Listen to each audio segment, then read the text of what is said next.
Hello guys, ഇത് നമ്മുടെ നാട്ടിലെ മുർദിക്ക് മല എന്ന മലയാണ്. അവിടുത്തെ യാത്രയാണ് ഇത് കാണുന്നത്.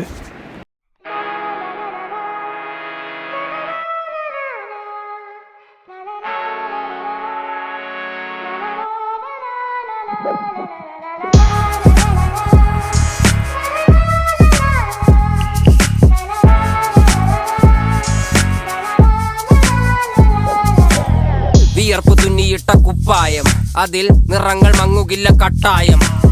കിനാവ് കൊണ്ട് കെട്ടും കൊട്ടാരം, അതിൽ മന്ത്രി നമ്മൾ തന്നെ രാജാവും. ചെറിയ ഭൂമിയല്ല വിധിച്ചത് നമുക്ക്, ഉച്ചിക്കിറുക്കിൽ നീ ഉയരത്തിൽ പറക്ക്. ചെറി പൂത്താലും താമര കണക്ക്, ചോറ് പോരെ മണ്ണിൽ ജീവിക്കാൻ നമുക്ക്. കഥന കഥയൊന്നും അറിയാത്ത കൂട്ടം, കുരങ്ങ് കരങ്ങളിലോ പൂന്തോട്ടം. വയറ് നിറയ്ക്കാനല്ലേ നെട്ടോട്ടം, വലയിലൊതുങ്ങാത്ത പരലിൻ കൂട്ടം. കുരുവി കൂട്ടും പോലെ കൂട്ടിയല്ലോ മുക്കത്തുട്ട്, കുതിര പോലെ പാഞ്ഞു വേണ്ടതെല്ലാം പുല്ലിക്കെട്ട്. കയറ് വിട്ട കാള ജീവിതമോ ജല്ലിക്കെട്ട്, കണ്ണു മൂടിക്കെട്ടി ഉണ്ടാക്കുന്ന ഇരുട്ട്. കുതന്ത്രതന്ത്രമന്ത്രമൊന്നും അറിയില്ലടാ, കുടിച്ച കള്ള് കള്ളമൊന്നും പറയില്ലടാ.